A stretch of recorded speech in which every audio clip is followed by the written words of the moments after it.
thunder, lightning, drums. Anyway,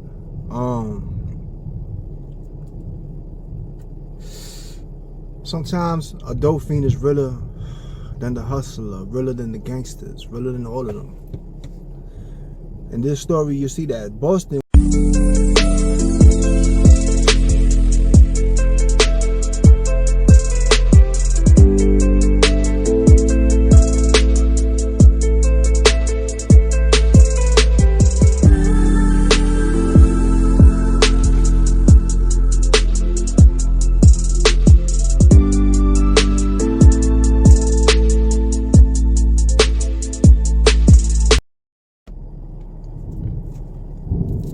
Peace, y'all. It's your boy Zulu King, Street Fame 407. Y'all know what it is, man.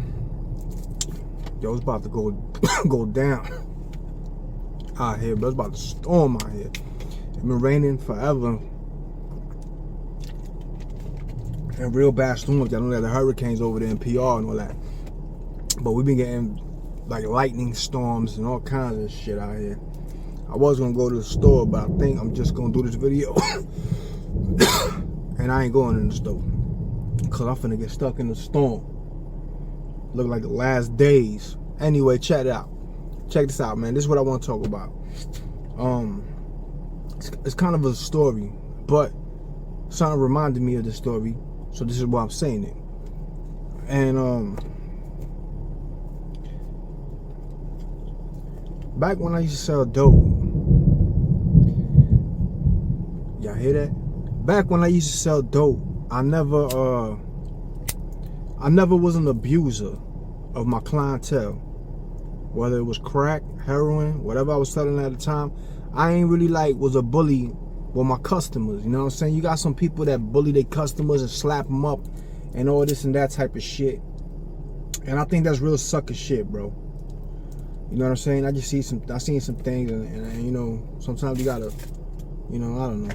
But the story I want to tell has to do with one of my customers. See, you never know somebody's story, bro. You never know what path they took in life that took them down the road that they at. You never know why they're hooked on some kind of narcotic at that time, crack, whatever it is, heroin, and how it take control of their life and all that.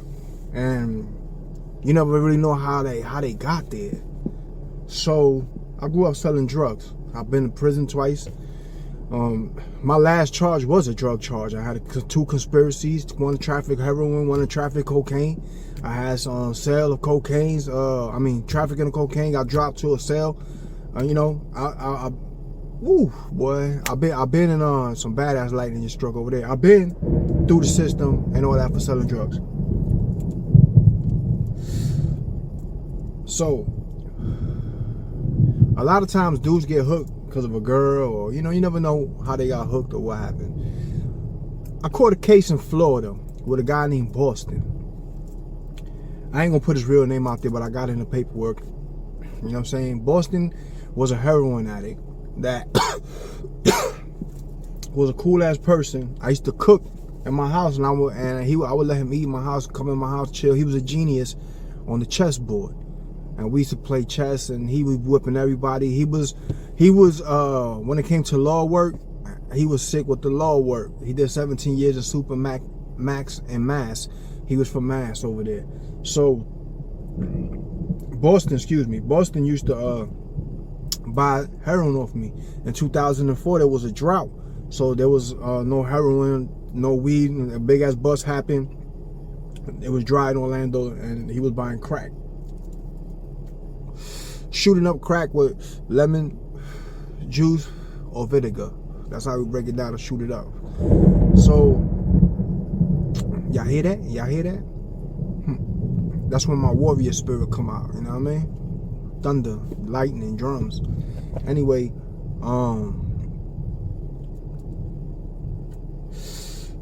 sometimes a dope fiend is realer than the hustler, realer than the gangsters, realer than all of them. In this story, you see that Boston, we caught a case. I went on a mission one night. I was supposed to take one of my homies with me. I wasn't supposed to take him. He was begging to go with me. He was a young kid. He was 16. I told him no. He died on me that night. We got arrested anyway for a shooting. Somebody got shot. 4 of us was in the car. Victim said Boston shot him. Somebody said in the car Boston shot him. Shot the kid. But it wasn't, you know what I'm saying, like that. The person that said Boston shot the kid was the one that really shot the dude, the kid. But being that the victim said it was Boston because him and Boston got into it, you know what I'm saying? We was using Boston back then. He was a fiend and Boston would run up and try to get served. And, you know what I'm saying? We had somebody that had a security company and all that type of shit. And we had police dogs and all that type of shit, bro. You know what I'm saying? So niggas would run down on them like the police. You know what I'm saying? That was, you know what I'm saying? Long ass time ago when I lived a different way. But so that's how we was doing. They had came to our hood and robbed one of my boys, so we went in to go get them back. Anyway, somebody gets shot.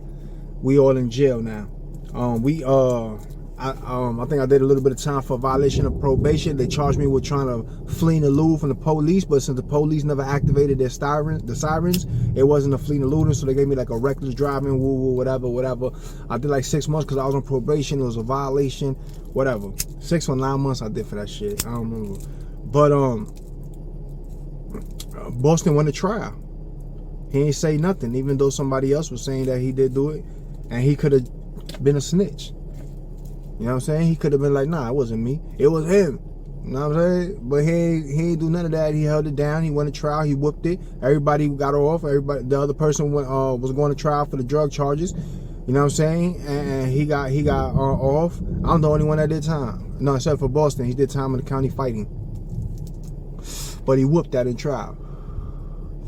But Boston told me one day, he said, yo, these kids think they the shit, bro. Back then, niggas was wearing red monkeys and shit. Them jeans, red monkeys and shit. He said, because they got some red monkey jeans on. Some $300, $400, $500 jeans. He said, my shoes were $1,500 each. See, Boston used to be a Willie back in the days. He was on some pimp shit. Like, he was a big-time dope dealer in Mass. Like, dude's shoes, each one was $1,500. He showed me Stingray shoes. He was showing me all the shit, the pictures and all the stuff him dressed up with cheetah shoes on, like you know, with slacks on. He said, I got slacks that like $2,000, $3,000 shirts. You know what I'm saying? He said, that's dressing. They don't know what they doing. They wearing some raggedy baggy ass jeans, $300-$400. They think they doing something. Man, we was dressing. This is when he was telling me how he got hooked on heroin.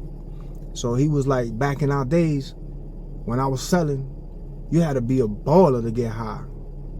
Only people that got high was musicians and actors and, you know, rich people that could afford to get high. It wasn't no crackhead, no heroin junkie on the corner shooting up dope. It was fucking movie stars and all them type of people who was the ones getting high because they could afford it. So he was like, you had to be somebody to get high back then. You had to be a baller, a Willie to afford that. It's a party. Is what he called it. So that's how he got hooked. He said, yo, you know, one day we ain't know like the effects of it. You know, we were just doing it, partying, and he couldn't get off. You know what I'm saying? He couldn't get off of it. So that shit tore him down ended up doing 17 years. He lost everything from wearing $10,000, $12,000 outfit a day. You know what I'm saying? To nothing. To buying off of me. You know what I'm saying? But he was very intelligent. And he taught me a lot. He taught me a lot. I let him in my house. I cooked. I fed him. All that. But he taught me a lot, man. He taught me a lot. And you know what I'm saying? You can't just treat people because they got habits and they're addicts and beat them up and treat them like shit and make them lick dog balls and shit for 20 a crack. I never even had crackheads cleaning my house, bro. You know what I'm saying? Niggas have them in the crackheads in the house cleaning the trap. I never did that. That feels like you're a slave to me, and I ain't no slave owner. You feel me? So I just don't do that. You know what I'm saying? Now, if they asked me and was like, yo, can I cut the grass or can I do some shit like that? Then they asked me, and I'll give it to them. You know what I'm saying? Go ahead, do your thing. But I'm not going around like, yo, come clean my... I don't do that. You know what I'm saying? It's not in my character. It's never been. I'm not a bully. You know what I'm saying? I bully bullies, though. You know what I mean? But, yeah, man, you can never treat somebody like that because they got a habit. You don't even know sometimes these people's stories, man. I knew people that were allegedly, because I wasn't they're serial killers, allegedly, that got high. They was junkies that got high, but they was hiding from their past from somewhere else here. And allegedly, they were serial killers. These niggas had 14, 15 bodies. You feel me? But they got high. Imagine smacking that nigga up. Kicking him in his ass down the street. And he come back and shoot you and 4 more people for fun. Yo, when you go to jail, a lot of the time, the junkies be the ones that be running that shit. They be swole, nigga. They eat one tray.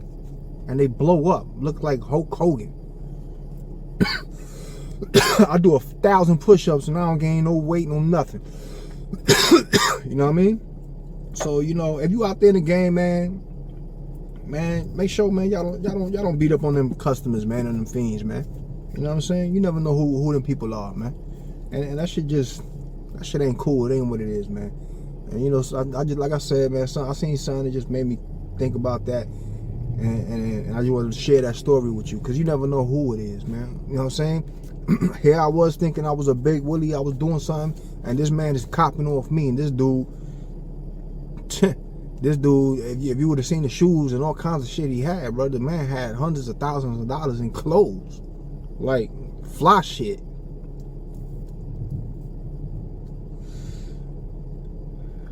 And here he was trying to pawn a fishing pole to me for some crack.